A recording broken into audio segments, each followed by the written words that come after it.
dignified personalities from various departments, police department, educational department, and other departments, respected, dignified citizens of Neel Parhinder, Banihal, dear students and other dignified personalities who attended this auspicious program of Independence Day, 15th August 2025. First of all, before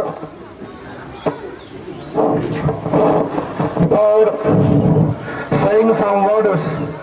in this behalf, I would like to request all personalities, तमाम साथियों से जो भी यहाँ पर है, उनसे मैं रिक्वेस्ट करूंगा वो 2 मिनट के लिए खड़ा उठेंगे। उन लोगों के लिए जो हाल ही इसमें किश्तवाड़ में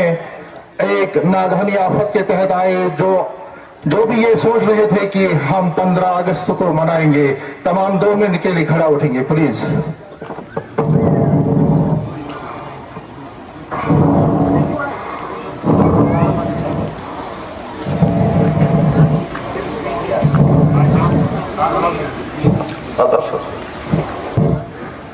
आज जो 15 अगस्त का दिन हम मना रहे हैं,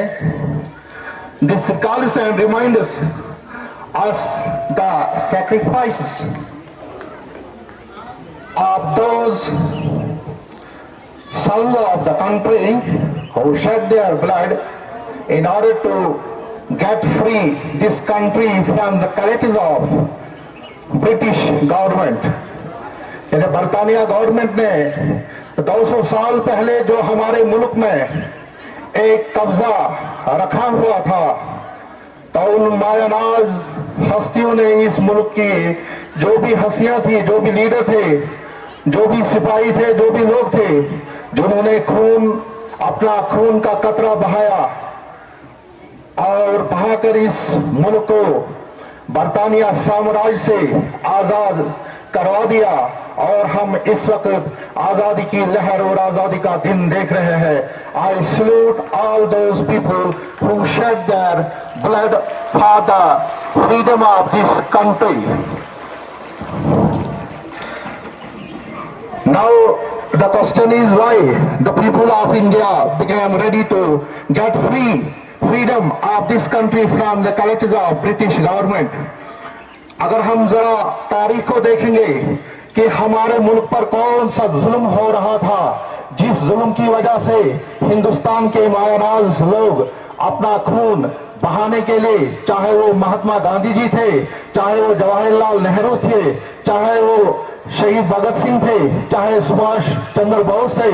चाहे मौलाना आजाद थे, या अली ब्रदर्स थे, या दूसरे मायानाज लीडर और दूसरे सिपाही और दूसरे लोग जो अपना खून देने के लिए तैयार हुए,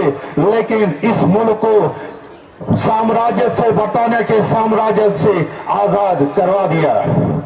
ये वो था कि इस मुल्क के लोगों पर काफी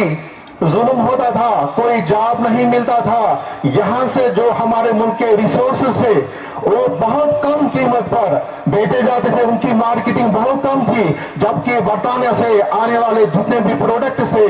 और वो हाई रेट पर हिंदुस्तान के लोगों को दिए जाते थे।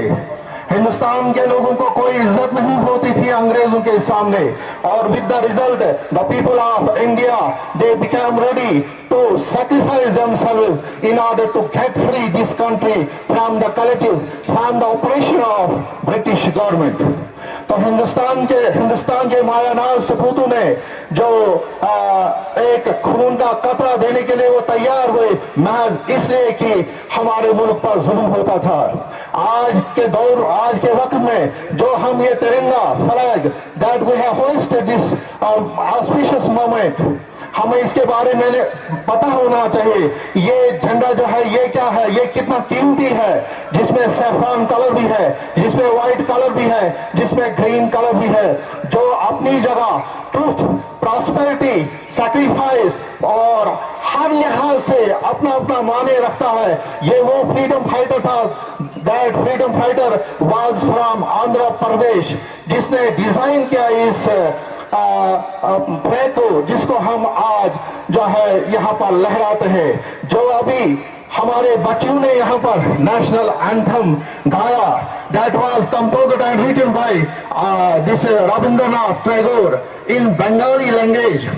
उसने बंगाली लैंग्वेज में इन 1911 he wrote this song, but on 24th July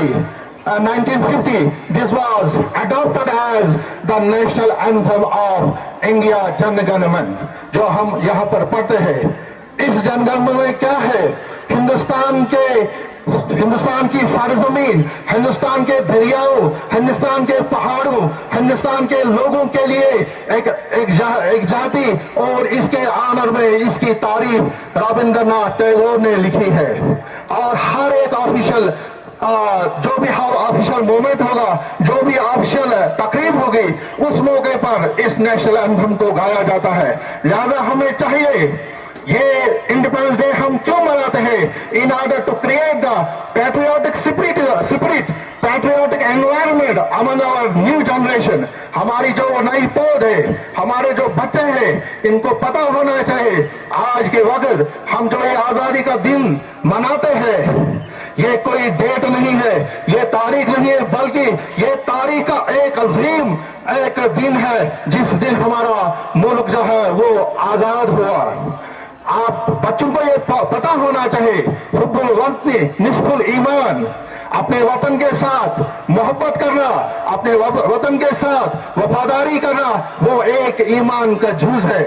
अगर इंसान, क्योंकि we have got birth on this sacred this soil, हमने इस सरजमीन पर जन्म लिया है, हमें चाहिए कि हम इस मुल्क की शान, इस मुल्क की कदर और इस मुल्क की इज्जत के लिए रात दिन मेहनत करेंगे, ताकि इस मुल्क का नाम जो है ऊंचा रहे। मैं तमाम बच्चों से यही इस्तदा करता हूं कि अपने मुल्क की वफादारी के लिए हमेशा हमेशा तैयार रहे, क्योंकि अगर हम अपने मुल्क के लिए वफादार रहेंगे, इंशाअल्लाह रहमान वो दिन दूर नहीं होगा जब हमारा हिंदुस्तान हर लिहाज से तरक्की करेगा। जय हिंद।